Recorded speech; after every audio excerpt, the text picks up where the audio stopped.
The mask wasn't supposed to move. Yet, in the dim light of my apartment, its hollow eyes shifted, following me across the room.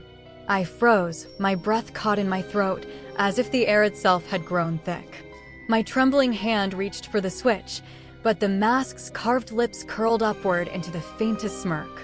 That's when I knew, deep in my bones, that buying it from that dusty New Orleans antique shop had been a mistake. But it was already too late. The mask had begun feeding, and its first meal was my reflection. The first time I wore it, I swore I felt someone else breathing through me. A cold whisper tickled the back of my skull. "You'll never take it off." At first, I laughed nervously, thinking it was my imagination. But when I tried to remove it, my fingers sank into my own skin, and for a moment, I couldn't tell where my flesh ended and the mask began. When it finally peeled away, it left behind a mark, a faint bruise-like stain spreading from my cheek down to my neck. As a struggling art student in New York, I had bought the mask hoping it would inspire me. Instead, my sketches grew darker, grotesque faces, hollow eyes, blood dripping from mouths that weren't mine. Professors praised me for my sudden vision, but I knew better. It wasn't vision. It was hunger. Every time I wore the mask, my art thrived, but I felt emptier, as though pieces of me were being stolen. I hid it under my bed, but the whispers never stopped. They told me things about the people around me, my best friend Aiden secretly envying my talent, my roommate Maria fantasizing about stealing my boyfriend, my professors mocking me behind closed doors. I told myself it was paranoia, yet each whisper unfolded into truth. The mask wasn't just feeding. It was showing me a world that was both real and rotten. What terrified me most wasn't that the whispers were true. It was how much I liked listening. The first real test came the night Aiden confessed he was in love with me. We'd been friends since high school, always orbiting each other, but never crossing the line. That night, after a few too many drinks, he kissed me. I wanted to stop him, but I felt the mask calling from under my bed. I wore it, just for a moment, curious to see what it would reveal about Aiden. The moment it settled onto my skin, his image shifted. Behind his tender eyes, I saw lust, jealousy, and obsession. He didn't love me, he wanted to own me, to eclipse my art and chain my brilliance to his own mediocrity. I yanked the mask off, heart pounding, as Aiden reached for me again. But I couldn't see him the same way anymore. The mask had stripped him bare, and the vision sickened me. Yet a part of me smiled. Finally, I had proof of what I'd always suspected, that love was never pure, only poisoned by need.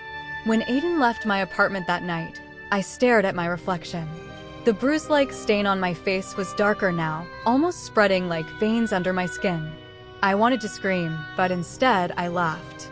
Because for the first time, I realized I wasn't just a victim. The mask didn't only take, it gave. And what it gave me was power. Maria was next. Sweet, beautiful Maria, with her soft curls and easy laugh. I had always trusted her. We were roommates, sisters in everything but blood. But the mask whispered otherwise. It hissed of envy, of Maria's late-night texts to my boyfriend, Eric. At first, I dismissed it. Maria was loyal. She wouldn't. But then I found Eric's shirt under Maria's bed. The mask hadn't lied. It never lied. That night, I wore it again, waiting for Maria to come home. When she walked through the door, the mask revealed her in full. Her guilt, her secret satisfaction, her fantasy of me falling apart so she could step into my life. I tore the mask off before she noticed, but I couldn't stop trembling.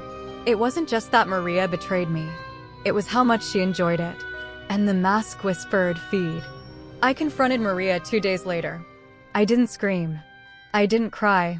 Instead, I asked about the shirt, my voice calm, too calm. She stumbled through excuses, laundry mix-ups, accidents, silly explanations. I listened, smiling. I already knew the truth. That night, I wore the mask to sleep. When I woke up, Maria was gone. At first, I thought she had stayed out late with Eric. But then I saw the streaks of red on the hallway floor, faint, almost like footprints. I followed them, barefoot, to the bathroom. The tub was full, not with water, but with something thicker, darker. And at the bottom, face pale, was Maria. My scream tore through the apartment. But as the echoes faded, I realized something terrifying. I hadn't killed Maria. The mask had. I should have thrown it away. I should have called the police. Instead, I sat at the edge of the tub, my fingers trembling as they traced the mask's carved lips. I wanted to feel guilt, but all I felt was exhilaration. Maria was gone. The betrayal erased. And for the first time in months, my heart felt light. The police did come, called by neighbors who heard my scream. They found no body, no blood. The tub was spotless, the apartment too quiet. Maria was simply missing. They questioned me, but I played my role well. I was the heartbroken friend, the worried roommate. I cried on command, my eyes wide with innocence. The mask whispered instructions. It told me how to lie, how to manipulate, how to twist every suspicion into sympathy. And the police believed me. They always believed me. When they left, I locked the door, sank to the floor, and laughed until my ribs hurt. The mask hadn't just eaten Maria. It had eaten the evidence too. And I realized something chilling. It didn't only devour souls. It erased them. The next week, my art exhibition was announced. My latest collection, dark, haunting portraits inspired by inner demons, was hailed as genius. Professors marveled at my transformation. Critics praised me as the next big name in the art world. My name spread, my work selling for prices I'd never dreamed of. And every single piece was painted after wearing the mask. Each stroke felt guided. Each color bled into the canvas like truth itself. But the more I painted, the more the bruise-like stain on my face grew, spreading down my neck, curling around my chest. I wore scarves, makeup, anything to hide it. But when I looked in the mirror, I saw the mask beneath my skin. Aiden returned, desperate for my attention. Eric begged me to forgive him. Professors fought to showcase me. For the first time, I was the center of everything. But none of it mattered. The mask was my only love now. And I knew one day it would eat me whole. The night of the exhibition, I wore the mask under my cloak, hidden from everyone. I didn't need it. My art was already hanging on every wall, my name on every lip. But the whispers grew louder in the crowded gallery, feeding my paranoia. I slipped it on for just a second, just long enough to glimpse the crowd. What I saw made my blood run cold. Every smiling face was twisted with greed. Every compliment dripped with envy. No one loved my art. They wanted to steal it, claim it, profit from it. Even Eric stood in the corner, whispering to a critic about my unstable mind. Even Aiden, staring too long at Maria's painted portrait, his obsession carved into his eyes. I tore off the mask, clutching it to my chest. For the first time, I wondered, was it revealing the truth? Or was it showing me what it wanted me to see? That night, I couldn't sleep. The mask pulsed under my bed like a heartbeat, whispering my name. I pulled it out, fingers trembling, and stared into its hollow eyes. For the first time, I asked out loud, "What are you?" The mask's lips curled into a smile. And I swore I heard a voice not in my head, but in the room itself, answer, "I am what you already are." I dropped it, stumbling back. The whisper grew louder, vibrating through the floor, the walls, my bones. I covered my ears, but the words burrowed deeper. I don't eat souls, Danielle. I free them. I show them. And I only stay where I'm wanted. I wanted to deny it.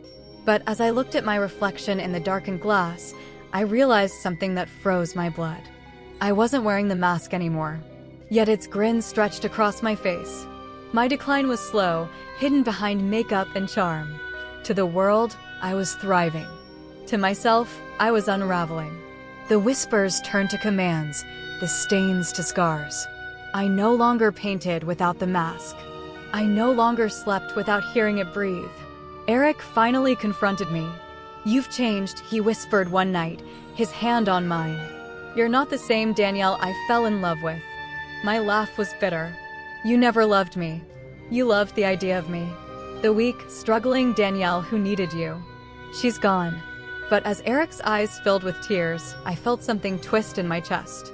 A remnant of the girl I used to be, begging me to stop. I wanted to rip the mask away, but when I reached up, my fingers only touched my skin. And in that moment, I knew the truth. The mask was no longer under my bed. The mask was me. The next morning, I woke up to find my phone buzzing endlessly. My exhibition had gone viral overnight. Photos of my work were circulating, critics writing articles about how I had redefined darkness in art. I should have been overjoyed. I should have felt proud. Instead, all I felt was that pulsing emptiness inside my chest, the same hunger that gnawed at me every time the mask whispered my name. I didn't even check the notifications. I went straight to the mask. It was waiting for me, its grin wider, its eyes deeper. I pressed it against my face and let it consume me again. I wanted more visions, more truth. This time, though, it wasn't people I saw, it was me. I saw myself standing in front of the crowd, adored, worshipped, envied. Their hands reached for me, not with love, but with desperation, wanting pieces of me like vultures. And behind it all, the mask whispered, "They don't deserve you. They'll strip you until nothing's left. Unless you strip them first." When I pulled the mask away, my hands were trembling. The vision was too real. And deep down, I couldn't deny it. My entire life, people had used me, Eric for his validation, Aiden for his obsession, Maria for her envy, even my professors for their careers. They all wanted something from me. Maybe the mask wasn't a curse. Maybe it was salvation. I looked in the mirror, my hair wild, my eyes bloodshot. But beneath all of that, I smiled. Because for the first time, I wasn't afraid of what the mask wanted. I was ready to give it everything. Eric kept calling me. He begged me to meet him, to talk things out. I ignored him at first, but the mask whispered otherwise. "Go," it hissed. "He has more to reveal." So I went. I met him at a little diner near campus, a place we used to go to when we were still together. He looked tired, desperate, and when I sat across from him, he reached for my hand. "Danielle," he said softly, "I know I hurt you. But Maria, she meant nothing. I was stupid. I thought you'd never forgive me, so I did something I regret. But I love you. I always will." I wanted to laugh in his face. But instead, I reached into my bag and pressed the mask to my skin under the table. His image flickered. His loving eyes melted into something uglier, lust, guilt, and a flicker of greed. He wasn't here to make things right. He was here to secure his place beside me, now that my name was rising. He wasn't sorry. He was strategic. When I pulled the mask off, my appetite sharpened. I leaned back, smiling at him. "I'll think about it," I whispered. And in that moment, I knew he wouldn't live much longer. The mask never lied. That night, Eric came over, hoping to win me back. He brought wine, flowers, the whole pathetic display. I invited him in, playing the role of the forgiving ex. He thought he was winning me, but he had no idea he was walking into his own grave. I let him kiss me, let him run his hands through my hair, even let him whisper apologies against my neck. But as soon as I touched the mask, everything shifted. I saw him standing above me laughing. I saw him holding Maria's hand, mocking me. I saw him bragging to his friends that I was nothing without him, that my genius was just an accident, a fluke. He wanted to use me, drain me, and discard me like I was trash. The mask showed me a soul, rotten to its core. My hands moved without thought. The mask guided me. When I pulled it away, Eric lay motionless on the floor, his body twisted, his lips parted in shock. I stared at him for a long time, waiting for guilt. But guilt never came, only relief. The mask hummed with satisfaction, glowing faintly in the dim light. It had fed again, and I had fed with it. For the first time, I whispered, "Thank you." The police came again, but just like Maria, there was no body, no blood, no trace of Eric. He had been erased, swallowed whole. They asked me questions, and I played the grieving lover. My performance was flawless. The neighbors said they heard nothing. The cameras showed nothing. It was as though Eric had simply vanished into thin air. But I knew better. The mask had devoured him, his soul, his body, his existence. And the terrifying part was, I didn't want him back. I didn't want any of them back. Maria, Eric, even Aiden, people were temporary. The mask was eternal. My art grew even darker. Critics raved about the rawness of my work. Students whispered about me on campus, half in awe, half in fear. I saw their eyes on me, their envy, their hunger. And each time I caught someone staring too long, I wondered, should they be next? The mask whispered names at night. Some I ignored, some I didn't. Each time I gave in, the world grew quieter, safer, cleaner. I wasn't losing myself anymore. I was becoming myself. Aiden showed up unannounced, pounding on my door in the middle of the night. I almost didn't answer, but the mask pulsed like a heartbeat from under my bed, urging me to. When I opened the door, he looked wild, his eyes bloodshot, his hair a mess. He grabbed my shoulders. "Where's Maria? Where's Eric?" he demanded, shaking me. His voice cracked with fear, with suspicion. I stared at him, calm, almost bored. "Gone," I whispered. He froze, his hands trembling as he let me go. "What do you mean, gone?" "Danielle, people are disappearing around you. Do you know something?" I could feel the mask grinning in the dark. I didn't need to put it on, I already knew what Aiden's soul looked like. Obsession. Possession. He didn't want answers. He wanted me. And he would never stop. That night, I decided Aiden's time was running out. But Aiden didn't disappear. He became worse. He followed me to class, to the gallery, even to the coffee shop where I tried to sketch. He texted me constantly, called me dozens of times a day. Everyone thought it was romantic, but I knew the truth. His obsession was poison, and if I didn't act soon, he would expose everything. The mask whispered to me every night, urging me to feed. But this time, I hesitated. Killing Maria and Eric had been easy. They betrayed me. They deserved it. But Aiden, he had loved me in his twisted way. He was broken, yes, but wasn't I broken too? For the first time, I argued with the mask. "No," I whispered. "Not him. Not yet." The mask laughed. A hollow, echoing laugh that filled my chest until I couldn't breathe. "He's the most dangerous of all. He loves you. And love always kills." I lay awake until morning, staring at the ceiling, knowing it was only a matter of time. The next day, during class, I found Aiden waiting outside the studio.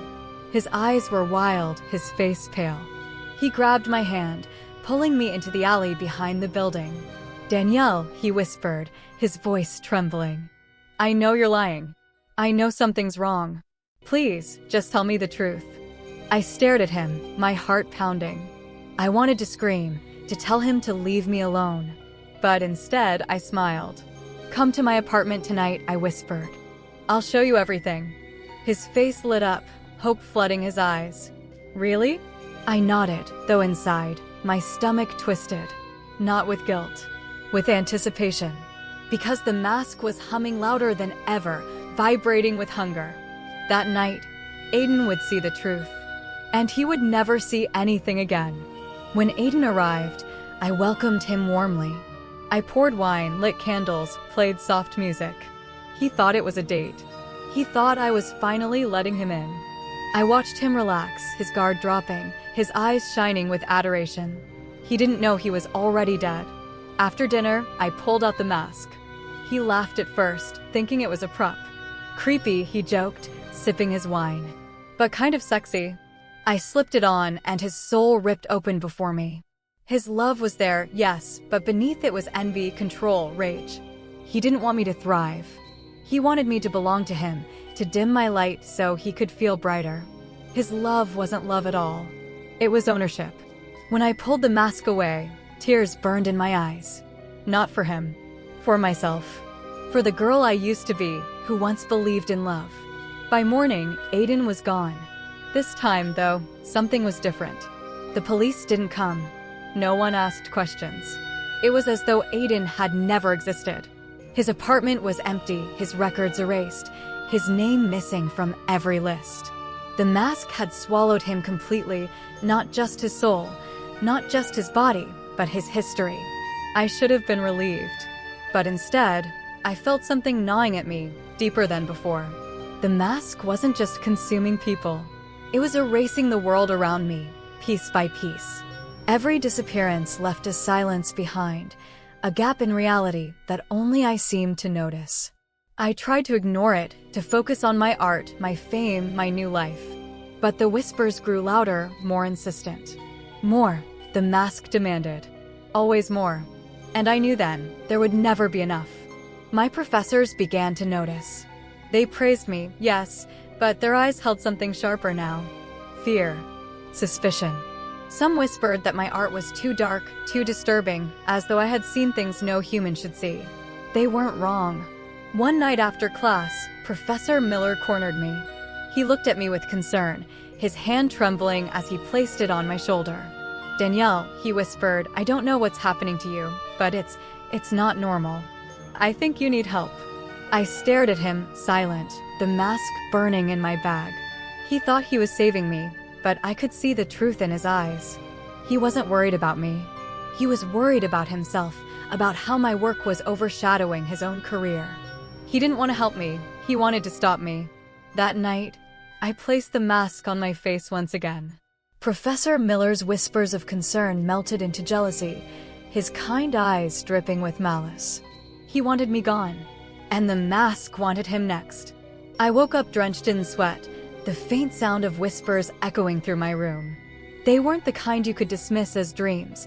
They were sharp, urgent, almost accusing.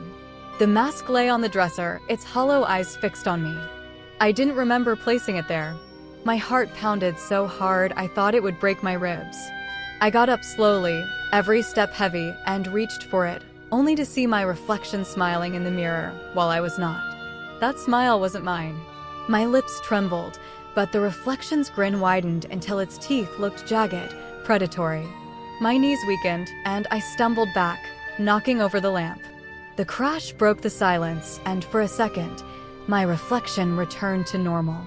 But the mask seemed to pulse with life, as though it had taken a piece of me I would never get back.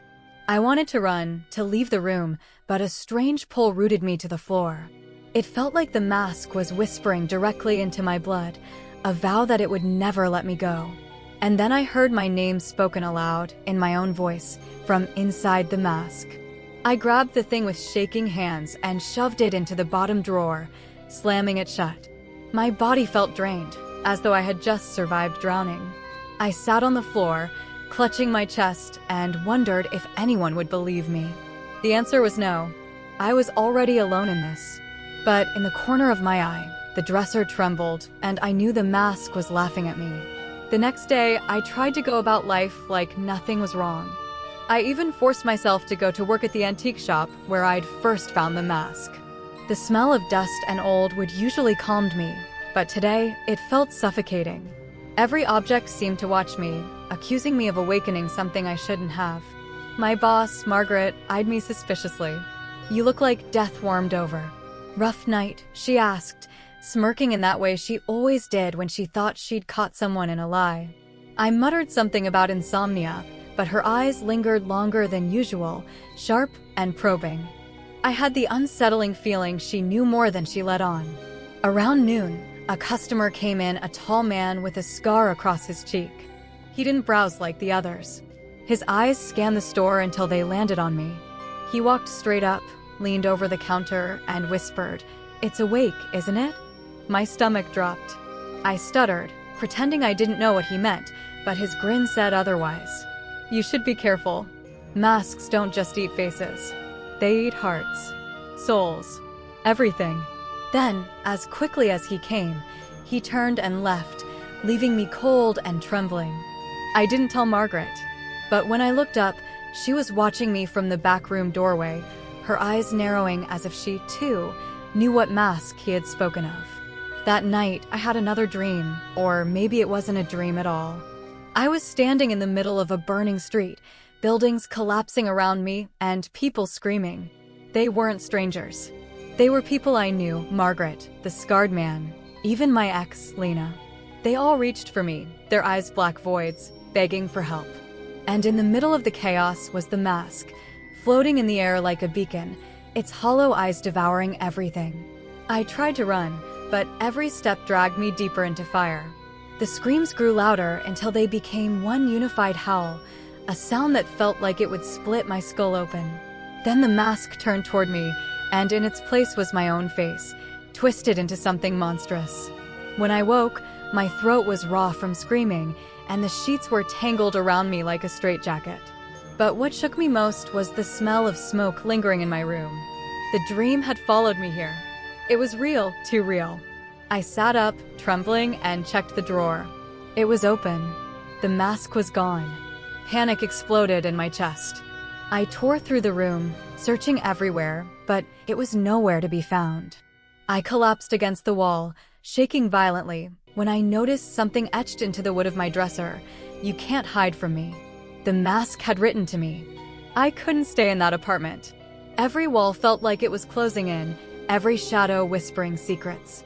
I packed a bag with trembling hands, shoving clothes and a bottle of whiskey inside, and ran out into the night. I didn't know where I was going, only that I needed to escape. I ended up at Lena's. It was reckless, maybe even stupid, but she was the only person I could think of. We hadn't spoken in months after our brutal breakup, filled with accusations and betrayal. Still, when she opened the door, her face softened with surprise. "You look horrible," she said, though her tone wasn't cruel. I told her pieces of the truth, about nightmares and an object I couldn't get rid of. She laughed nervously at first, assuming it was just my old paranoia. But when I begged her to let me stay the night, she finally nodded, though her eyes stayed wary. That night, as I tried to sleep on her couch, I heard her whispering on the phone in the kitchen.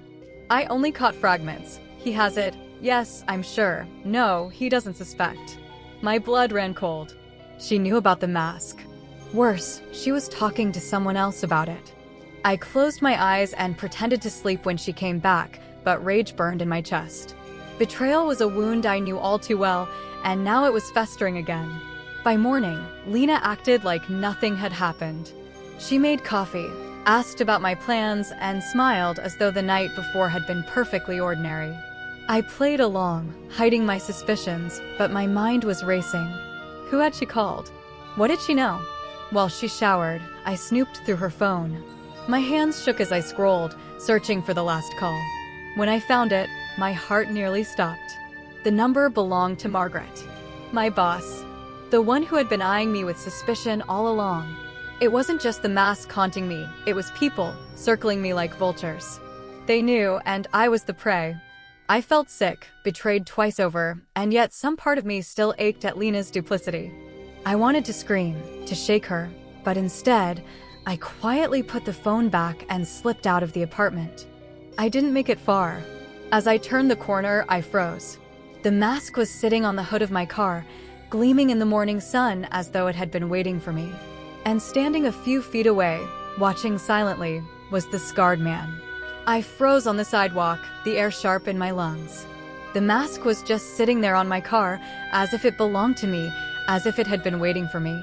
The scarred man leaned against a lamppost across the street, arms folded, a twisted grin stretched across his face. He didn't move, didn't speak. He just stared. Every instinct in me screamed to run, but the mask drew me in. My feet carried me forward despite my fear. The closer I got, the heavier my chest felt, like my ribs were being crushed inward. When I reached out to snatch it, the scarred man finally spoke. "You can't fight it," he said softly, almost kindly. "It chose you." His words hit me like poison. Chose me. I didn't want to be chosen. I wanted to be free. My hand brushed the mask, and a pulse shot through my arm, an electric current that made me stumble. For a second, I swore I saw faces rippling across its surface, Lena, Margaret, even mine. All of them twisted in agony. When I looked back up, the scarred man was gone. I shoved the mask into my bag and sped off, tires screeching as I fled the neighborhood. My hands shook on the wheel, sweat dripping down my neck.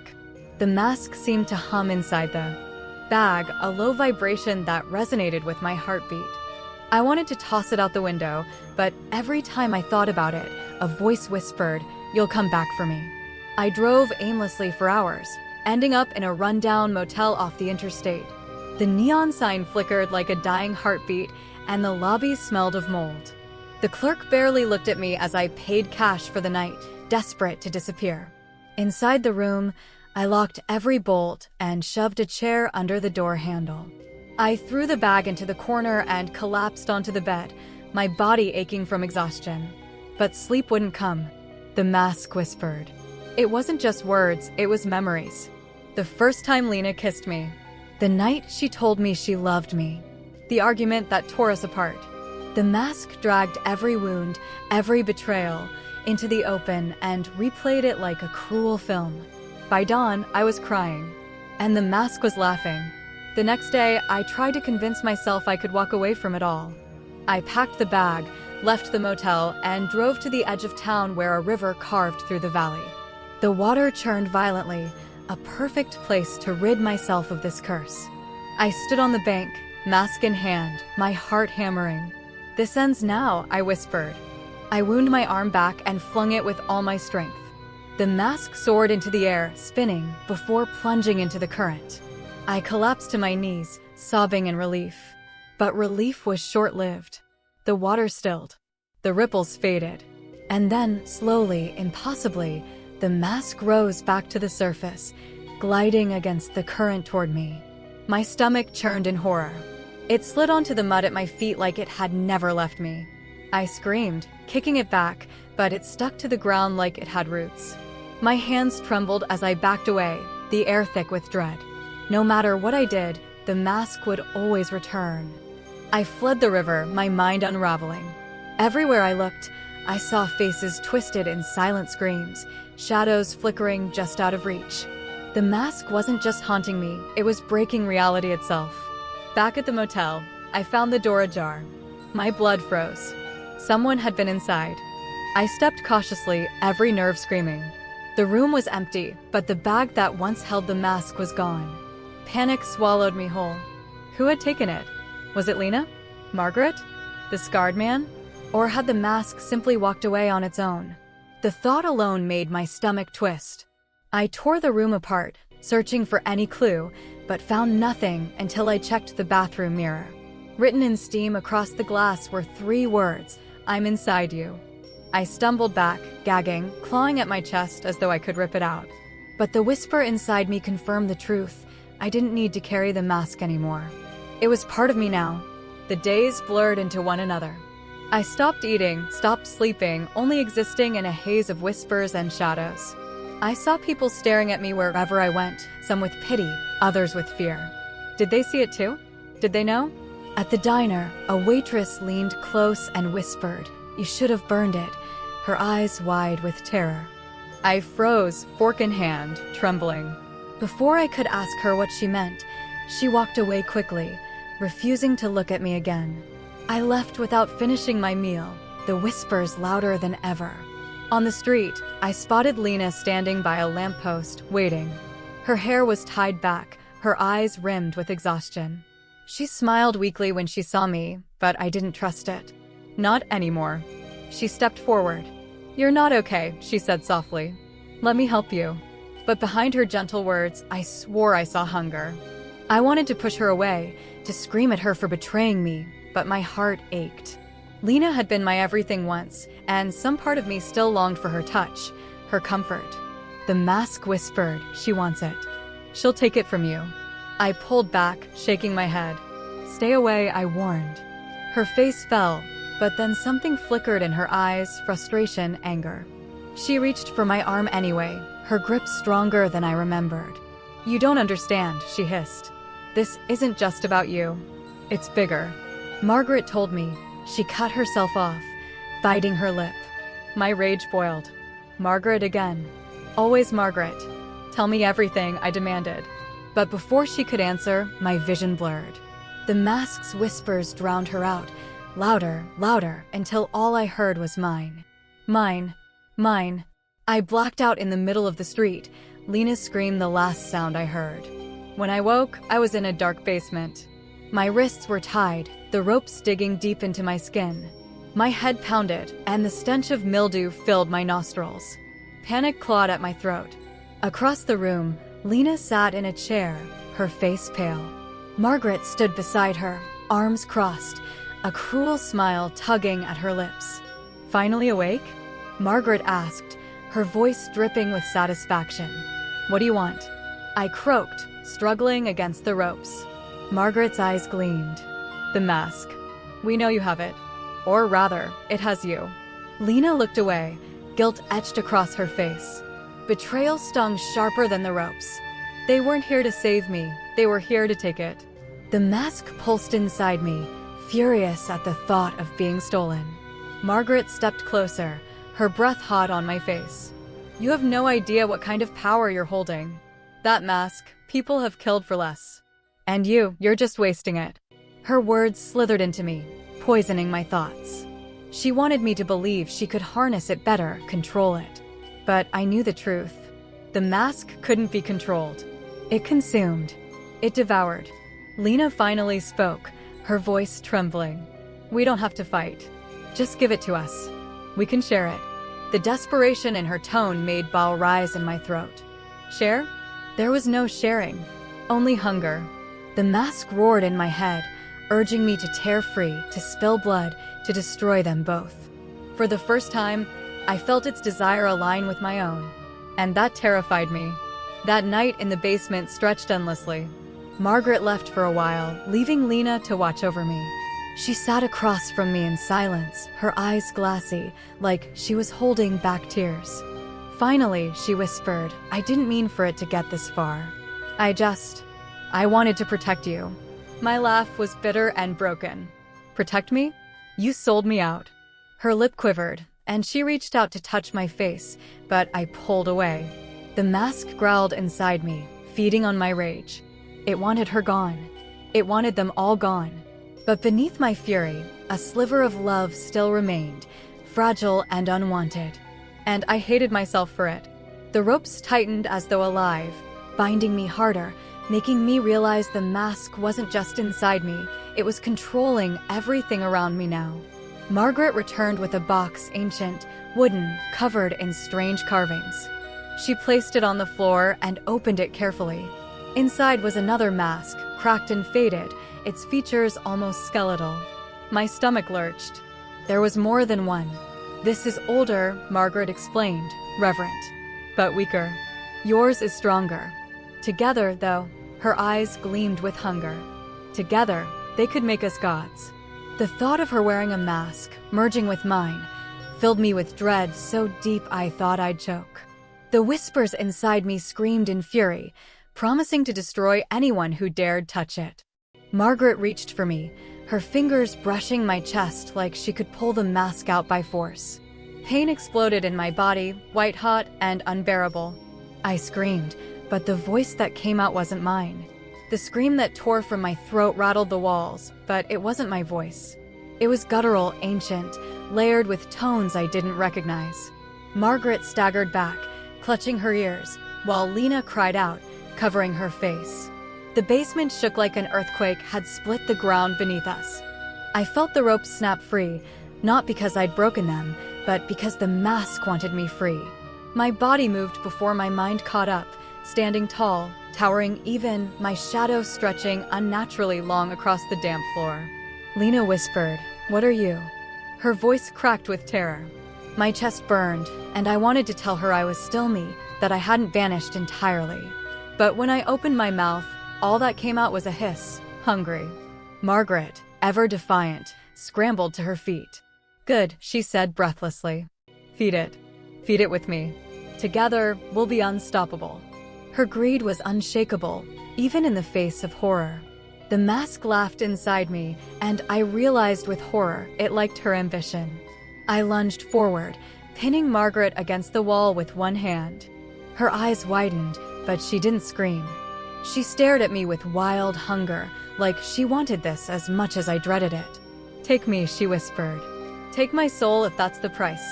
The mask pulsed with delight, my vision darkening. I could feel its jaws inside me, opening, eager to devour. Margaret tilted her head back, exposing her throat, welcoming it. My hand tightened around her neck, and I could hear her heartbeat pounding. Lena screamed, rushing toward us. "Stop. Don't do this," she cried, grabbing at my arm. Her touch sent a wave of heat through me, a reminder of love, of something human. For a fleeting second, I faltered. Margaret's smirk broke that moment. She whispered, "He's not yours anymore." That was when the mask bit. The taste of Margaret's soul was fire and ash. I didn't bite with my teeth, I didn't need to. The mask consumed through me, pulling, sucking, devouring everything she was. Her body convulsed in my grip, eyes rolling back, mouth gaping in a silent scream. I could feel her memories flooding into me, childhood, lust, envy, every secret she ever buried. The mask didn't just take her life. It absorbed her essence. And through me, I felt it all. When it was over, Margaret's body fell limp, crumpling to the floor like a discarded rag doll. Her eyes were empty, void of light. I dropped her, my hands trembling. I wanted to vomit, but the mask purred with satisfaction, its hunger sated for now. Lena sobbed, backing away. "You killed her," she whispered, voice breaking. "Oh God, you killed her." But the worst part was that some part of me had enjoyed it. I turned toward Lena, guilt tearing at me. "I didn't want this," I said, but even as the words left my mouth, they rang hollow. She shook her head, tears streaming down her face. "You're lying. You liked it. I saw it in your eyes." The mask whispered cruelly, "She'll betray you again." "She always does." My chest tightened. Could I trust anything anymore? Was Lena here for me, or just for the power? She crawled across the floor, grabbing my hand, pressing it against her cheek. "Please fight it. Don't let it win." Her warmth seeped into me, grounding me, pulling me away from the abyss for just a moment. But then I saw Margaret's box, the second mask inside, glowing faintly. My body tensed. 2 masks, 2 hungers. Together, they would destroy everything. The mask urged me forward. Lena begged me back. I stood frozen between them. That night, I left Margaret's body behind. I carried Lena with me, though whether I was protecting her or holding her hostage, I couldn't tell. She clung to me as we fled through the empty streets, her breath hitching with fear and grief. The mask whispered about Margaret's soul, replaying her final moments in grotesque detail. It taunted me, reminding me how sweet her ambition tasted, how easily I could take more. Every pedestrian I passed, I saw their essence glowing like ripe fruit waiting to be plucked. We reached another motel, cleaner than the last, but no less suffocating. I shoved the chair against the door again and collapsed onto the bed. Lena sat in the corner, knees hugged to her chest, watching me like I was both savior and monster. "I don't know how much longer I can do this," I muttered, my voice breaking. The mask purred inside me, whispering, "Forever." Sleep was no escape. That night, I dreamed of Margaret's face stretched across the mask, her eyes accusing, her mouth curled in that final smirk. Behind her, dozens more faces appeared, victims yet to come. And at the center, always, was me. In the dream, Lena stood beside me, but instead of recoiling, she wore a mask of her own, the cracked one from Margaret's box. Together, we devoured souls, our laughter echoing through burning streets. I woke in a cold sweat, ball rising in my throat. Lena stirred, rubbing her eyes. "Nightmare?" she asked softly, her voice fragile. I nodded, unable to look her in the eye. Because deep down, the dream hadn't only been nightmare, it had been desire. I wanted her beside me, not as a savior, as a partner. And that terrified me more than anything. The next morning, Lena was gone. My chest caved as I bolted upright, scanning the room. The chair was pushed aside, the door left ajar. She had left me, or worse, she had gone to claim the cracked mask. I tore through the streets, desperation driving me. Every shadow seemed alive, every passerby a threat. The whispers inside me grew frantic, urging me to hunt her down before it was too late.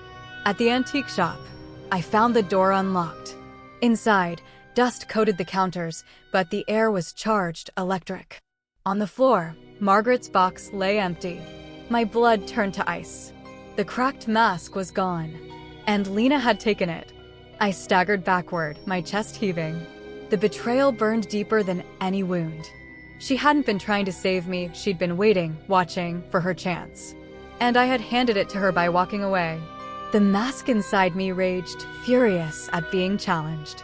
I could feel it pressing against my ribs, demanding I find her, demanding I consume her before she grew too strong. My love for her twisted into something darker, lust, hunger, obsession. I ran through the streets, asking anyone if they'd seen her. A man muttered about a woman with a strange face, heading toward the church on Main Street. My stomach sank. A church. She thought holy ground could protect her or maybe amplify the mask. When I burst through the church doors, I saw her at the altar, the cracked mask pressed against her skin. Her eyes glowed with hunger. "Lena, don't," I shouted, my voice cracking. She looked up slowly, her face half covered by the skeletal mask. For a moment, I saw hesitation in her eyes. But then the mask pulsed, and her lips curved into a cruel smile. "You don't understand," she said, her voice echoing unnaturally. "This isn't a curse, it's freedom. We can have everything. Power. Eternity. Together." I shook my head violently. "It will eat you alive. Just like it's eating me." But she only laughed, the sound chilling and hollow. "Then let it. I'd rather be devoured than be weak." In that moment, I realized I hadn't lost her to betrayal. I had lost her to hunger. We clashed in the middle of the church, two monsters masquerading as humans. Her mask gave her speed, strength, and a darkness that matched my own. Every strike shook the pews, every scream echoed through the stained glass windows. I wanted to tear it off her face, to free her, but part of me also wanted to see how far she'd fall. The mask inside me hissed with jealousy, furious that I dared share this power with another. At one point, she pinned me to the ground, her lips brushing my ear. "We could rule them all," she whispered. "Why fight me when you could love me again?" Her words sank deep, pulling at old scars, old desires. For a split second, I almost gave in. But then I saw Margaret's empty eyes in my mind. And I remembered there was no love left in hunger. The fight ended in fire. The candles toppled, igniting the pews, smoke choking the air. We grappled amid the flames, our masks feeding on rage, on envy, on greed. "Choose me," Lena screamed, clawing at my chest. "Or kill me. But don't pretend you can resist this forever." Her eyes glowed like molten gold, her skin cracked with energy that wasn't human anymore. I hesitated, torn between the woman I loved and the monster she had become. The mask inside me whispered one final word: consume. My hand closed around her throat, just as it had with Margaret. And in her eyes, I saw both love and betrayal fused into one final, devastating truth. I couldn't escape the eyes staring at me from the mask. Aaron's face remained etched into its surface, his mouth open in a silent scream that haunted me worse than any nightmare. Every time I blinked, I saw him. Every time I tried to eat, his face appeared on the spoon, glaring at me. I stopped sleeping because each time I drifted off, his voice hissed in my ear, "You betrayed me." I wanted to scream back, "You tried to take it from me," but deep down I wasn't sure if that was true anymore. The paranoia deepened. I started locking every door, every window, and keeping knives within reach. I knew Aaron couldn't physically be there, but I still felt him stalking me, through shadows, through whispers, through the guilt rotting inside me. Worse, I began to see other faces forming in the mask when I touched it, blurred figures, crying, screaming, reaching out. It wasn't just Aaron it had fed before. My soul was merely the latest meal on its endless feast. I told myself I could resist it, but that was a lie. Each time I held it, I felt stronger, more confident, like the world finally saw me. At the grocery store, people noticed me, clerks smiled, strangers nodded, women stared longer than usual. It wasn't me they saw. It was the mask's power bleeding through me. I knew it, and still I basked in it. I wanted more, craved it. And that craving made me realize something horrible. I wasn't afraid of losing my soul anymore. I was afraid of living without the mask. Then came Emily. Sweet, radiant Emily, the one I had secretly loved for years. She had always been with Aaron, which made me envy him in silence, burying that bitterness like a poison seed. But now Aaron was gone, trapped within the mask, and Emily came to me, asking where he was. I lied through my teeth, saying he left town after a fight. She believed me at first, but her searching eyes lingered on me, as if she could see the truth behind my smile. The mask whispered, "She is yours now. Take her." I hated myself for wanting that. Yet when Emily hugged me, seeking comfort, my body burned with desire and shame. I felt Aaron's face in the mask grin at me from the drawer upstairs, mocking me, daring me to betray him further. That night, I lay awake trembling, knowing the mask wanted more than just my soul. It wanted to corrupt everything I had ever loved. Emily started visiting more often, worried about Aaron's sudden disappearance. Each time she came, I wore the mask secretly before answering the door, just for a second. She didn't notice, but I could feel her attraction toward me growing. My smile was more charming, my presence more magnetic. She laughed at my jokes, lingered in my kitchen, brushed her fingers against mine when handing me a cup of coffee. I should have stopped it, but I didn't. I fed on it. One evening, she cried in my living room, whispering, "I don't understand why he left without a word." I held her, my arms wrapped around her trembling body, and for a moment, guilt nearly consumed me. Aaron's face burned in my mind, his silent scream twisting with rage. But then Emily looked up at me with watery eyes, and I kissed her. The moment our lips touched, I felt the mask pulse upstairs like a lover awakening in excitement. The affair began quickly, recklessly. Emily stayed overnight, clinging to me as though I were her lifeline, and I let her believe that. In the mornings, she made breakfast in my kitchen, humming softly, wearing my shirt. I convinced myself I loved her, but deep down, I knew it wasn't me, it was the mask. It was feeding on her too, drinking her grief and twisting it into desire. I was just the vessel. But even as I basked in the ecstasy of having what I had always wanted, guilt shredded me. At night, Aaron's reflection in the mask seemed more alive, more furious. His mouth moved silently, shaping words I couldn't hear, but I knew what they were. "You stole her. You will pay." Sometimes I swore I could feel his fists pounding from inside, desperate to break free. One morning, after Emily left for work, I returned to the mask and touched its surface. For a split second, Aaron's eyes met mine, and then I heard his voice, faint but clear, "I will take her back." I stumbled away, my heart racing. It wasn't just feeding anymore. Aaron's soul was still conscious inside it, watching everything I did, waiting for the perfect moment to strike. I tried to distance myself from Emily after that, but it was too late. She was already hooked, already in too deep. She texted me constantly, begged me to see her, and when I pulled away, she grew suspicious. One night, she showed up uninvited, her hair disheveled, her eyes wild. "You're hiding something," she accused, storming past me into the house. I panicked, rushing to close the drawer where the mask was hidden, but her gaze caught the movement. "What's that?" she demanded, moving toward the drawer. I blocked her, heart hammering, but she shoved me aside with surprising strength. She yanked the drawer open, and there it was, the mask, glistening in the dim light like wet flesh. Her breath caught. "What the hell is this?" she whispered, reaching out to touch it.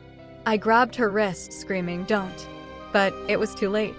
Her fingers brushed the mask, and her body jolted as though electrocuted. She screamed, falling back, clutching her hand. Blisters formed instantly across her skin. She stared at me in horror, tears welling in her eyes. "What have you done?" she gasped. The mask laughed. I swear I heard it, a guttural sound vibrating through the walls.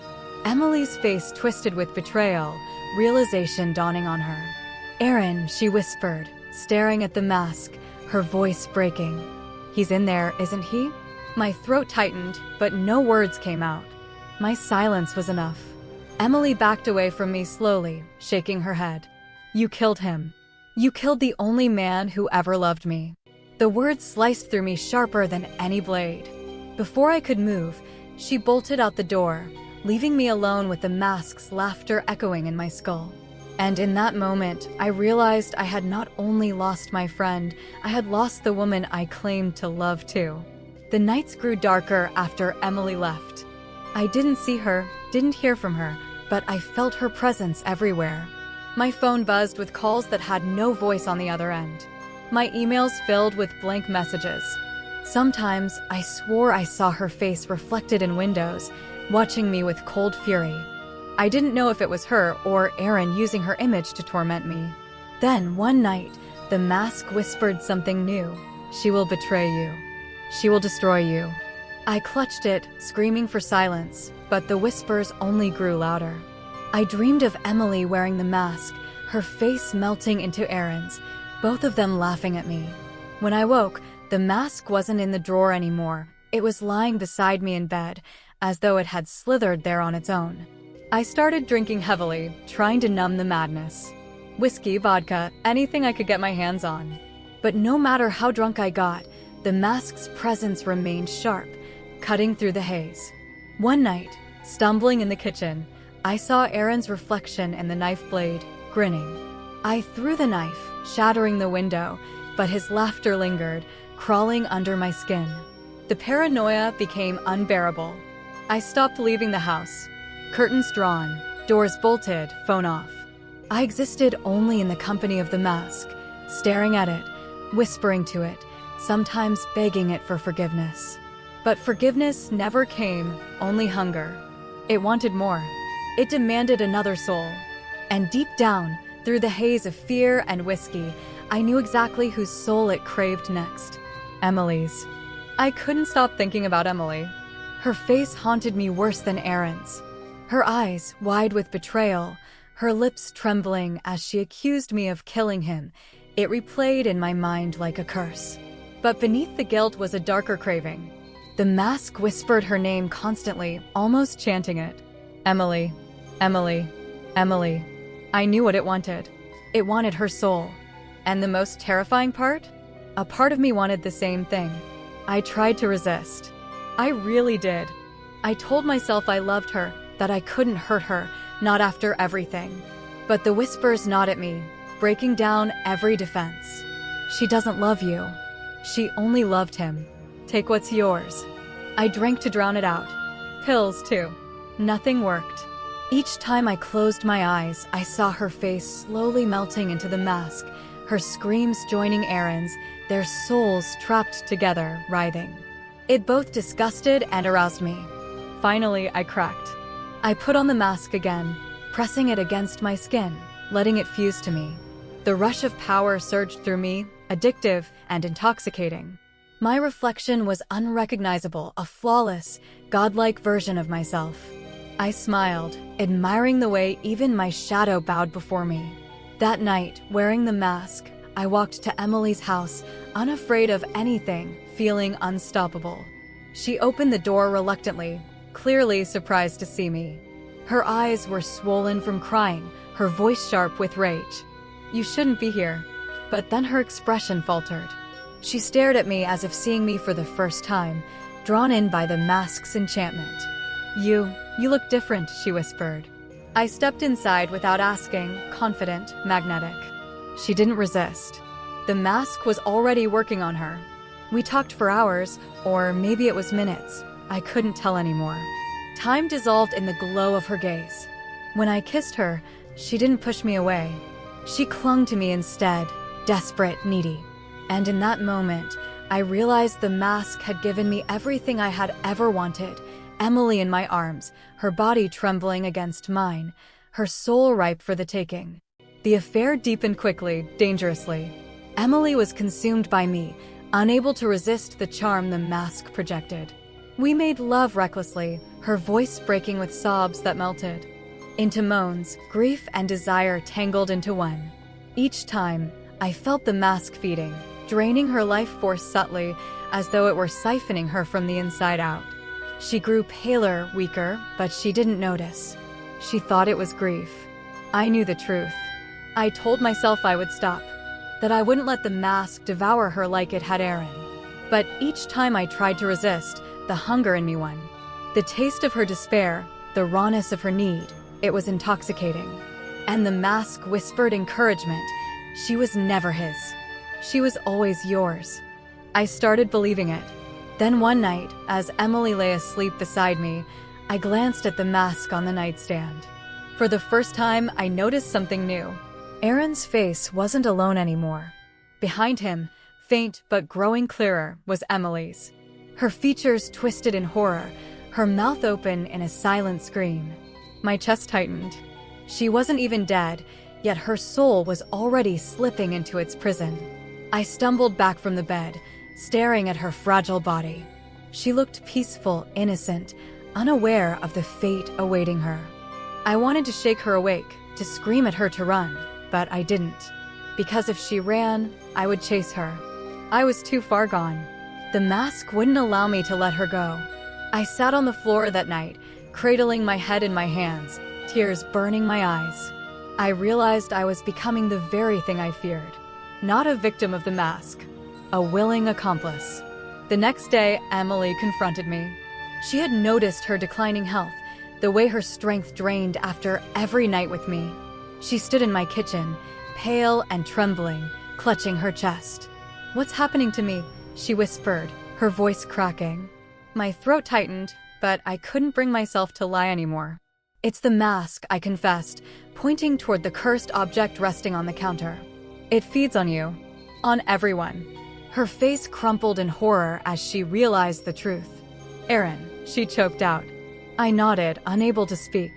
Her sobs ripped through the room, accusing me louder than words ever could. But then, anger replaced her grief.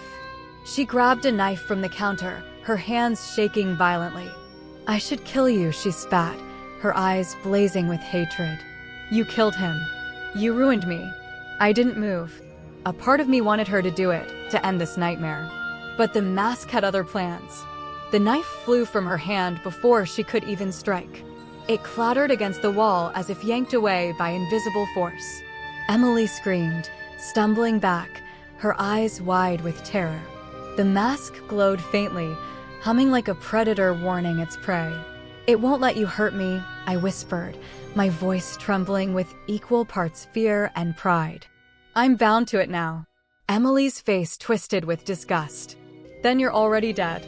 She stormed out, slamming the door behind her, leaving me alone once again. Alone, with the mask's triumphant laughter filling every corner of the house. I didn't see Emily for days after that, and the silence was suffocating.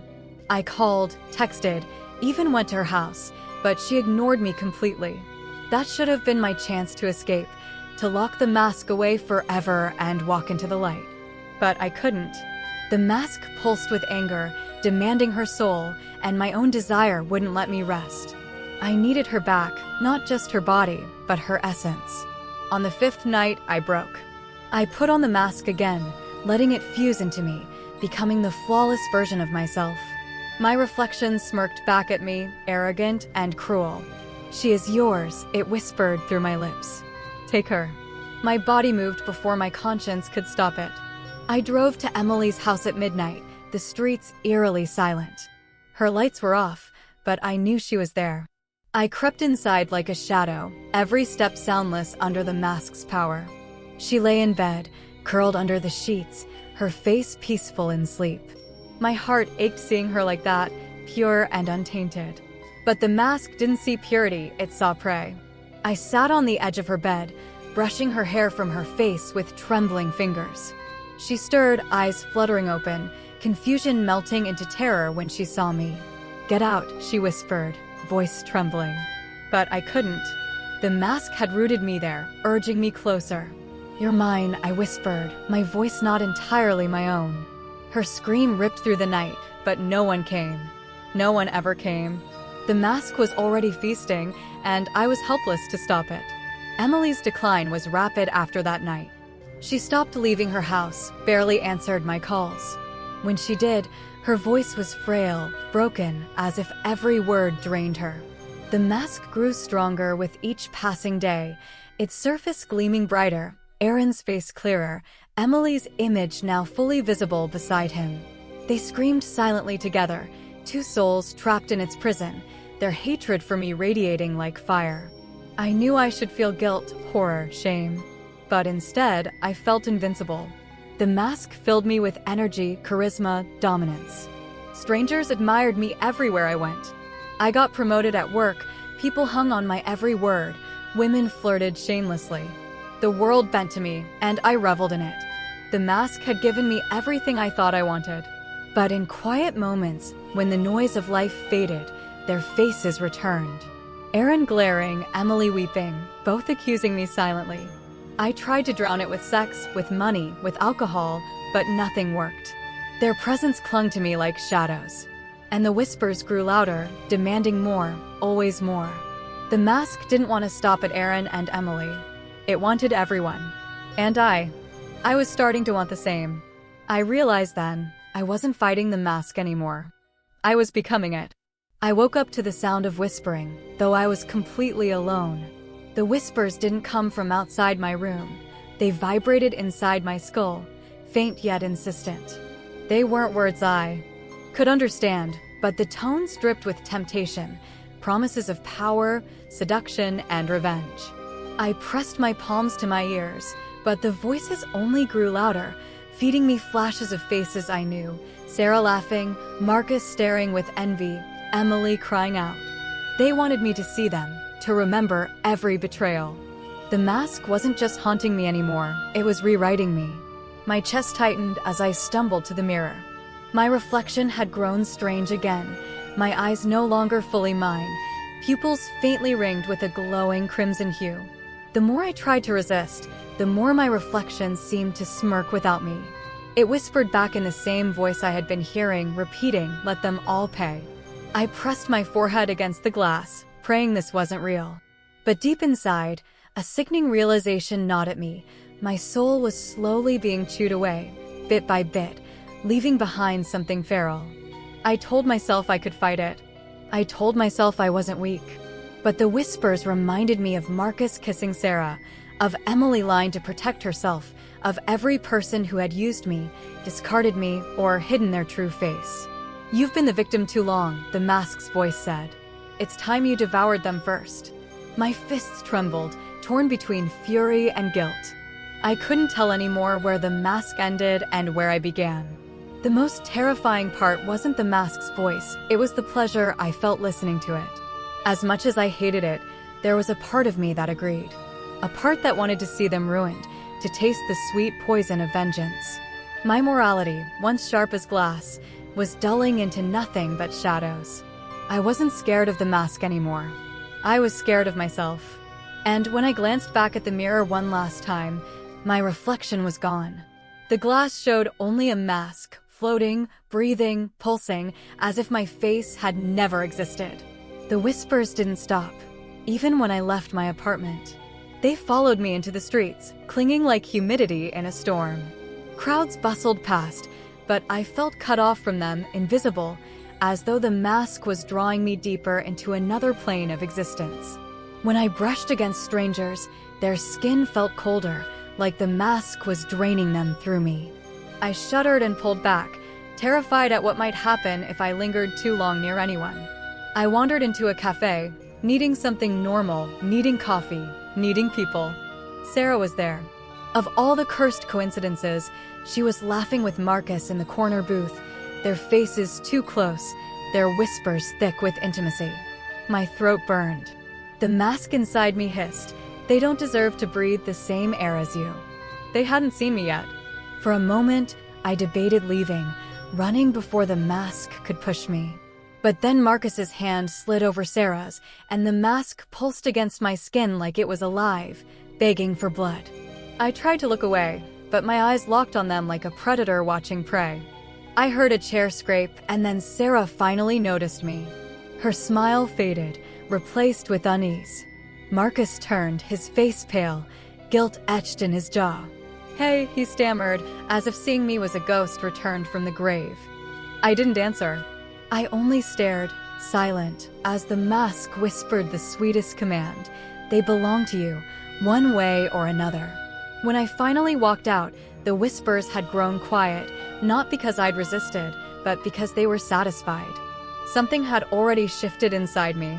That night, I dreamt of fire. Flames consumed everything, streets, houses, faces, but none of it frightened me. In the dream, I walked through the inferno unharmed, carrying the mask in my hands. Its eyes glowed red, and behind me, shadows followed, faceless and obedient. The world was ash, and yet I smiled. The dream terrified me, not because of what I saw, but because of how much I wanted it to be real. When I woke, The mask was on my nightstand, though I had locked it away the night before. My hands shook as I touched the box. It was still locked, the chains intact. Yet the mask sat outside, staring at me. It wanted me. No matter what barriers I put up, it could cross them. The whispers didn't start immediately. Instead, the mask sat silently, letting me drown in my own paranoia. It didn't need to speak. I already knew its power was absolute.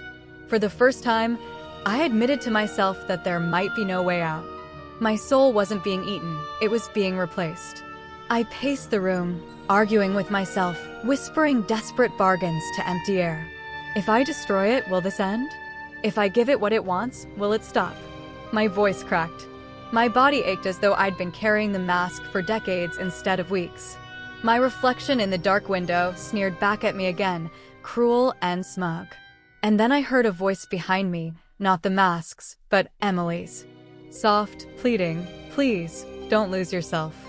I spun around. The room was empty.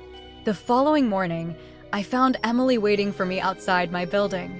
Her eyes darted nervously, as though she'd been standing there for hours. She said she hadn't been able to sleep, that she'd felt something pulling her to me. I wanted to believe her, but part of me wondered if the mask had drawn her here, baiting me with fragile hope. She reached for my hand, but I flinched back. "You don't understand," I said, my voice low, almost feral. She frowned, her lips trembling, but she didn't let go of my gaze. "Then help me understand. Let me in." Her words cut me, because they reminded me of who I had been before the mask, before envy and betrayal corroded everything. A part of me wanted to collapse into her arms and let her rescue me. But another part hissed, cruel and venomous, "She only pities you. She'll betray you too." I swallowed hard, fighting tears. "If I let you in, it'll destroy you," I warned her. She only shook her head. "Then let it destroy me." She didn't know how dangerous those words were. The mask pulsed with hunger at her devotion. When she realized what she had done, she fell to her knees, weeping, begging for forgiveness. I held her trembling body, stroking her hair, but inside I was dying. The mask wasn't sharing her, it was consuming her. And if I didn't stop it soon, Emily would be nothing more than a shell with glowing red eyes. The next morning, Emily refused to leave my side. She clung to me like a lifeline, whispering over and over that we were bound, that no force could separate us. At first, it felt like devotion. But the way she said it, the obsession in her tone, made my skin crawl. The mask had turned her love into possession. I noticed the changes more clearly now. Her reflection smiled even when she didn't. Her laugh sounded doubled, layered with an echo that wasn't hers. And when she kissed me, it wasn't warm, it was suffocating, like something hungry pressing against my lungs. I tried to pull away, but she gripped me tighter. "Don't run from me," she hissed, her eyes flashing red for just a second. My heart dropped. Emily wasn't fighting the mask anymore, she was surrendering to it. That night, I locked myself in the bathroom, desperate to breathe. Through the door, I heard her whispering, not to me, but to the mask. "I'll give you what you want. I'll give you everything." Her voice was soft, almost seductive, and it chilled me to my core. The mask didn't eat her soul, it seduced her into handing it over willingly. I couldn't sleep. The whispers multiplied, bouncing between our minds like echoes in a cavern. Sometimes I didn't know if I was hearing my own thoughts or hers. And sometimes they weren't either, they belonged to something else entirely. Emily grew bolder, less human. She started staring at people on the street, her lips curling into strange smiles. "Don't you see how weak they are?" she asked me once, her voice thick with contempt. "We're stronger than them. The mask chose us." I wanted to argue, but deep down, I feared she was right. When we walked past Marcus one evening, she didn't even flinch. Instead, she smiled at him, too sweet, too knowing. Later, she whispered to me, "He'll regret ever touching me. He'll beg for death." My blood ran cold. The mask had planted envy in her heart, the same envy it had once twisted in mine. At night, she kissed me and whispered things no human should say, promises of blood, of dominion, of fire. I told myself she wasn't Emily anymore, but the way she clung to me, The way she said my name, it broke me. Because maybe I wasn't entirely me anymore either. One evening, we both saw the mask move.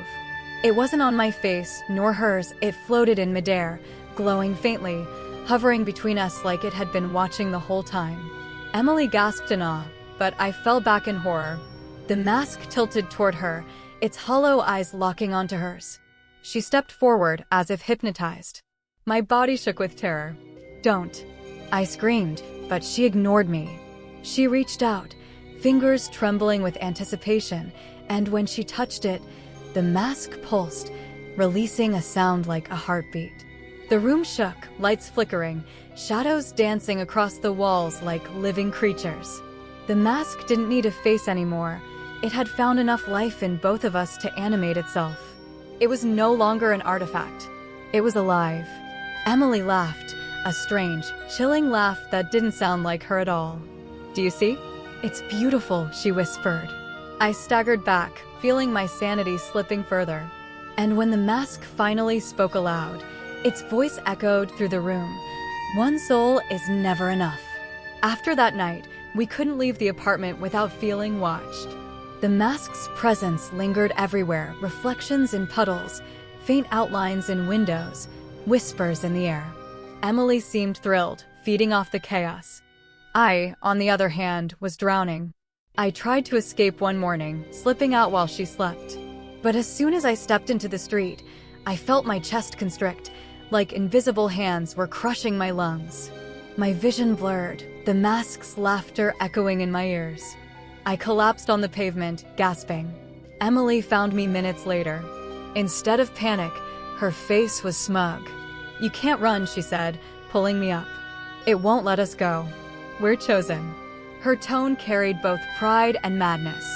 I stared into her glowing eyes and realized something grim.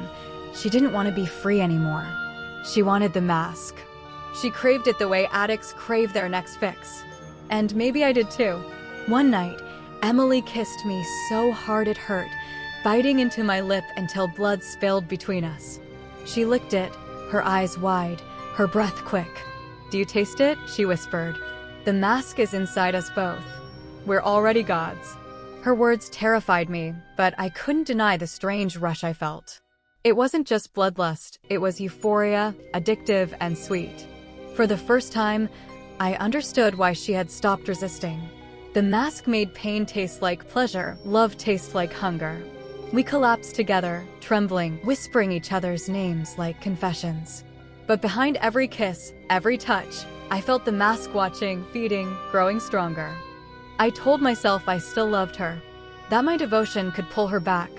But as her eyes glowed red in the dark, as her nails dug into my skin, I realized something brutal. Maybe love wasn't saving us. Maybe love was the mask's sharpest weapon. Marcus confronted me the next day. He cornered me outside a liquor store, his face pale and sweaty. "What the hell is happening to her?" he demanded. "She's not the same." His voice cracked with something between fear and guilt. I almost laughed. He didn't know the half of it. But instead, I grabbed him by the collar and snarled, "You don't get to ask about her. You lost that right." The fury that bubbled in me wasn't entirely mine. It was the mask's jealousy, twisting deeper. Marcus shoved me back, his eyes narrowing. "You're sick," he spat. "You've dragged her into whatever this is." His words stung because they were true. For a second, I almost begged him for help. But the mask whispered otherwise. He wants her. He always wanted her. I swung my fist before I could stop myself, cracking his jaw. He stumbled, shocked. My heart pounded with savage joy. The mask purred, pleased. And for the first time, I didn't regret it. That night, Emily praised me for what I had done. She laughed, twirling her fingers over my bruised knuckles. "See? You're finally embracing it. The mask chose us because we're stronger than them.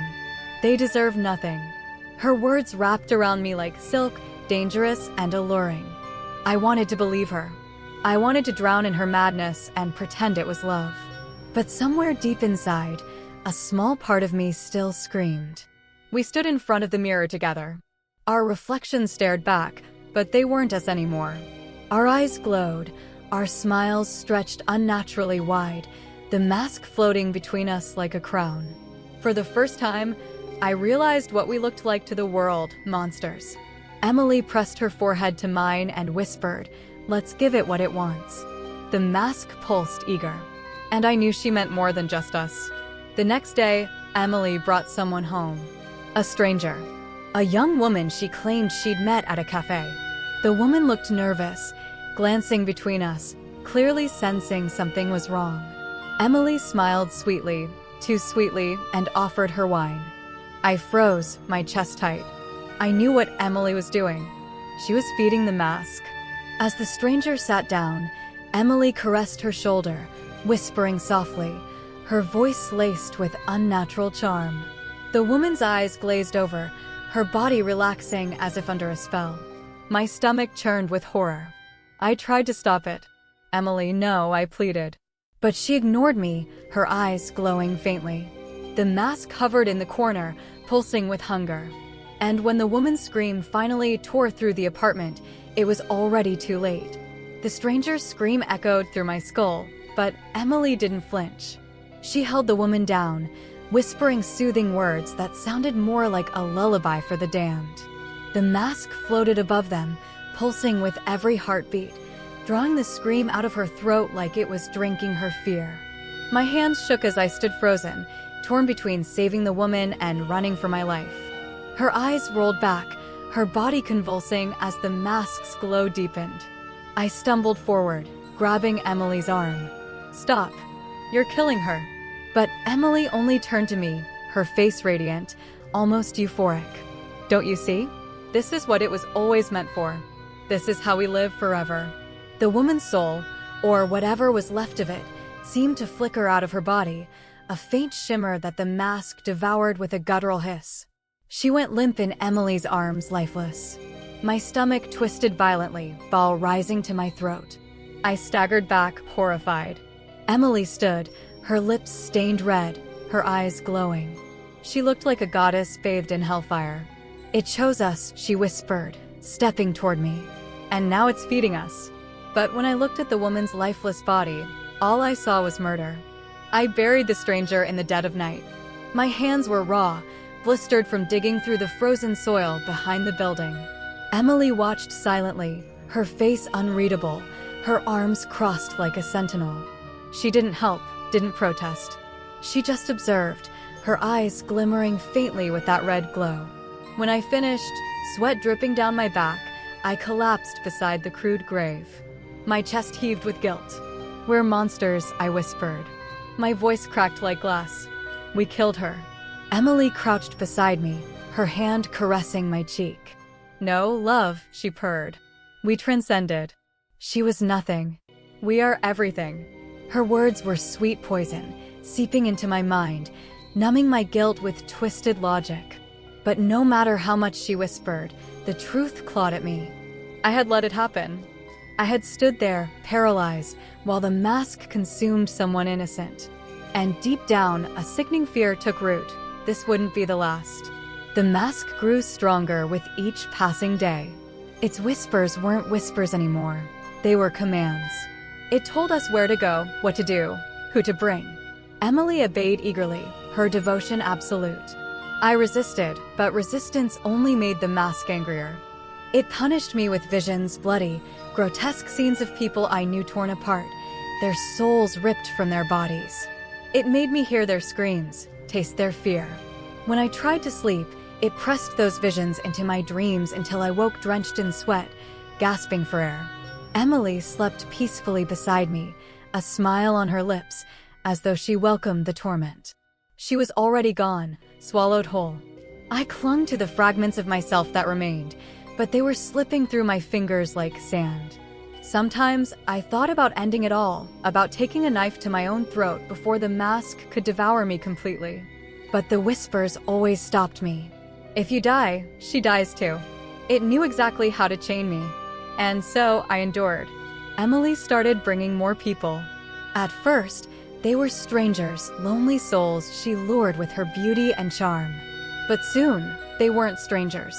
They were neighbors, coworkers, people who trusted us. Each time, she led them into the apartment with a smile, and each time, the mask fed. I tried to stop her once, grabbing her arm as she dragged in a man from down the hall. "No more," I said firmly, my voice trembling but resolute. She turned to me slowly, her eyes glowing brighter than I'd ever seen. "If you stop me," she said softly, "I'll let it eat you instead." Her threat was real, and I knew it. My heart shattered, realizing how far she had fallen. But I stepped aside, cowardice chaining me. The man never left our apartment alive. Each soul the mask consumed made Emily more radiant, more terrifying. Her skin glowed faintly, her laughter echoed unnaturally, her eyes burned crimson. She wasn't human anymore. And maybe I wasn't either. I started hearing my name whispered on the streets. People looked at me strangely, avoiding my eyes as though they could sense something wrong. Sometimes children cried when I walked past, clutching their mother's legs, refusing to look at me. The mask was leaking into the world, staining everything around me. I tried to hide it, to act normal, but even my reflection betrayed me. In windows, I saw myself wearing the mask even when it wasn't there. My smile stretched too wide, my shadow twitched unnaturally. I was unraveling, and there was no stopping it. Emily didn't care. She basked in it, flaunting the darkness like a crown. "They fear us," she said proudly. "Good. Let them bow." Her arrogance disgusted me, but a small part of me envied her confidence. One night, she whispered against my ear, "Why pretend anymore? Let's show them who we are." And for the first time, I didn't argue. The next feeding was deliberate. Emily brought Marcus. She lured him with her old charm, convincing him she needed to talk, that she missed him. I wanted to stop her, but a darker part of me wanted to see him suffer. He had betrayed me once. The mask whispered that he deserved it. When he stepped into the apartment, his eyes widened at the sight of me. "What the hell is going on?" he demanded. But before I could answer, Emily slipped behind him, locking the door.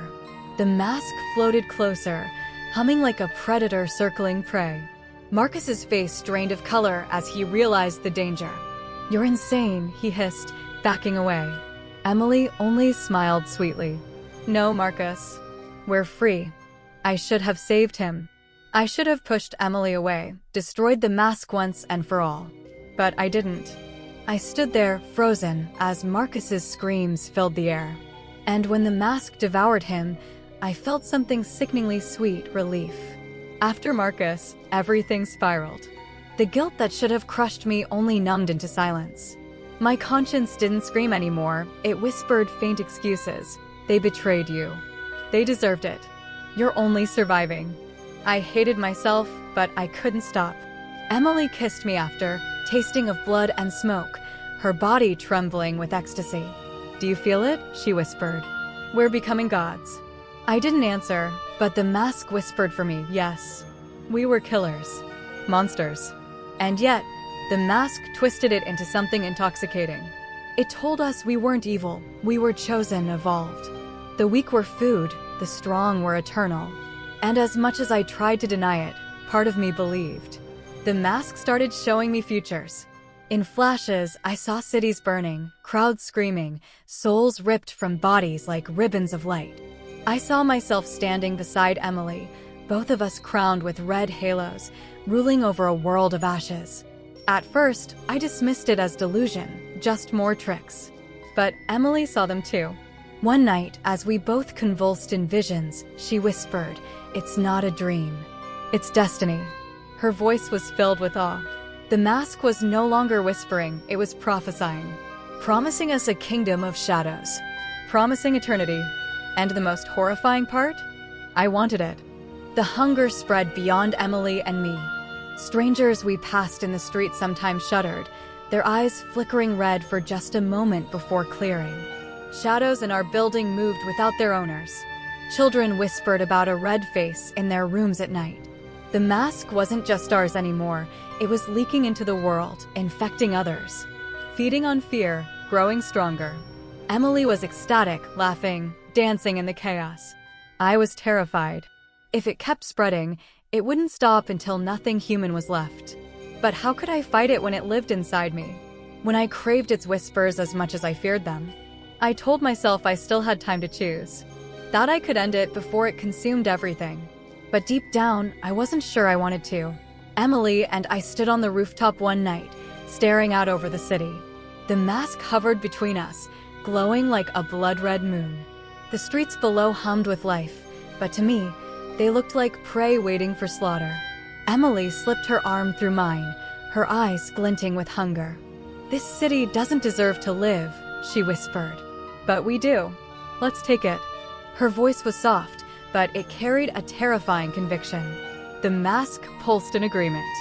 My heart pounded. For a moment, I imagined it, the city bowing before us, souls spilling like rivers, our names whispered in terror. It thrilled me, even as it horrified me. I kissed Emily then, desperate, violent, filled with the madness we shared. When I pulled back, my lips trembled. "What if we can't stop?" I asked. She smiled, her teeth sharp in the moonlight. "Why would we want to?" The air grew heavier with each passing hour. I could barely tell where my body ended and where the mask began. My skin pulsed beneath it as though my blood had learned a new rhythm. I tried to sleep, but my dreams were filled with hallways where every door led to a mirror and every reflection showed me smiling with someone else's face. Worse, I recognized some of them. People I had betrayed, people I had loved, and people I had destroyed. The mask wasn't just feeding on me anymore. It was feeding me back to myself. One morning, when I woke up, my reflection wasn't alone. Standing beside me in the mirror was Lila, the girl I had ruined years ago. Her eyes were empty, her smile sharp. She whispered my name as though it were a curse. My body shook violently as I realized the truth.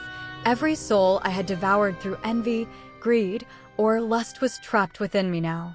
The mask was a gatekeeper, and I had become the prison.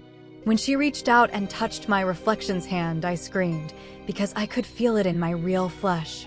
By evening, I began to notice strangers staring at me on the street. They didn't look curious. They looked terrified, as if I radiated something rotten. A man muttered under his breath that he could hear screaming coming from me.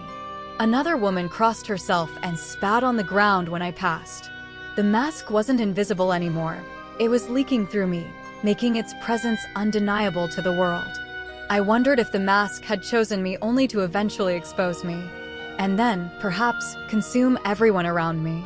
I tried to take it off again, one final time. With a blade in my hand, I cut into my own cheek. The blood was hot, the pain unbearable, but the mask didn't budge. Instead, it laughed not aloud, but inside my head. The laughter was layered, a symphony of all the souls it had stolen, mocking me for believing I ever had control. I dropped the knife, trembling. My body no longer felt mine. My veins pulsed like dark roots, extending up into the mask and back down into my heart. That night, Jacob returned to me. I had forgotten he was still watching, waiting for his chance. He told me he wanted the mask, said it had always been his by right. Rage flared in me, but so did relief. Maybe if he took it, I could finally be free. He lunged at me, hands clawing at my face, but instead of peeling it away, the mask lashed out. It split open like a mouth and sank into him, fusing his body with mine. His screams were short-lived. In seconds, he was gone, his soul swallowed, his existence erased. And I grew stronger. The power was intoxicating. For the first time, I didn't fight the mask. I welcomed it. My heartbeat aligned with its ancient pulse, and I could see things I'd never seen before. Every sin, every desire, every weakness in the people around me. Their lives glimmered like threads, and I could pull them at will. When I walked into a crowded bar, I felt their envy and hunger reach toward me, and without trying, I fed. Their eyes glazed over as I passed, their spirits dimming. It was scandalous, it was terrifying, and it was delicious. But then came the cost. My reflection no longer looked human. The mask had rewritten my flesh completely. Where my lips should have been was a jagged grin of bone. Where my eyes had been were pits, glowing faintly with trapped faces swirling inside. I was beautiful to the mask's hunger, but hideous to the world. Even those who craved me screamed when they saw me fully. I realized too late. I was becoming the mask itself. I wandered the city at night, no longer sure if I was alive or dead. Lovers kissed on the corners, but when I passed, they froze, staring at me with expressions of betrayal as if I had stolen their intimacy. Parents clutched their children, whispering prayers. I didn't need to touch anyone anymore. Their fears alone fed me. The scandal of it all was unbearable. I had wanted power, love, and beauty, but what I had gained was damnation that tasted sweet. On the final night, I returned to the mirror, where Lila and the others still waited. They were louder now, chanting, demanding release. My hands clawed at my face, but I didn't want to free them. I wanted to keep them, to rule over them like a god of the damned. But as I smiled, the mask betrayed me. It split open wider than ever before. The souls poured out their voices, tearing at me, shredding my flesh and spirit. I screamed, but it was useless. The mask had decided I was no longer the prison, I was the sacrifice. When the final piece of me dissolved into shadow, I saw the mask lying on the floor, spotless, gleaming, waiting. I wasn't inside it anymore. I was inside the souls, drifting, screaming, just one more voice in the endless hunger. And the mask waited patiently for its next host.